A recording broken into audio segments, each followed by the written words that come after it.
मौजूदा सूरत हाल पर election commission आइन और कानून के मुताबिक लाहे अमल अपनाएगा। निगरान हुकूमत इलेक्शन कमीशन की बास पुर्स या निगरानी नहीं कर सकती।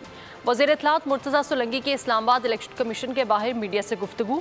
उन्होंने कहा कि अगर कोई रिटर्निंग ऑफिसर मुतनाज़ा है तो उसका जवाब इलेक्शन कमीशन ही दे सकता है।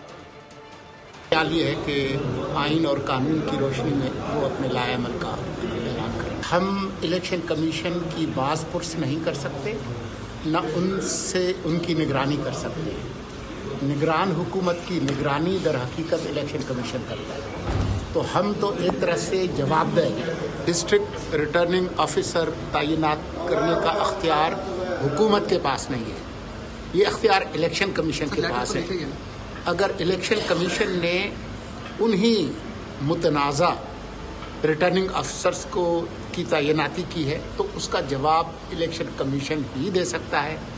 हुकूमत इस तरह की कोई तैनाती करने का अख्तियार नहीं रखती। पाकिस्तान के आइन के आर्टिकल 19 और 19A के तहत किसी किस्म की जो जमहूरी और प्रेस की आज़ादियाँ हैं, प्रेस पर पाबंदियाँ हैं, उनकी इजाज़त है। सब्सक्राइब करें और बेल दबाएं ताकि कोई खबर रह न जाए।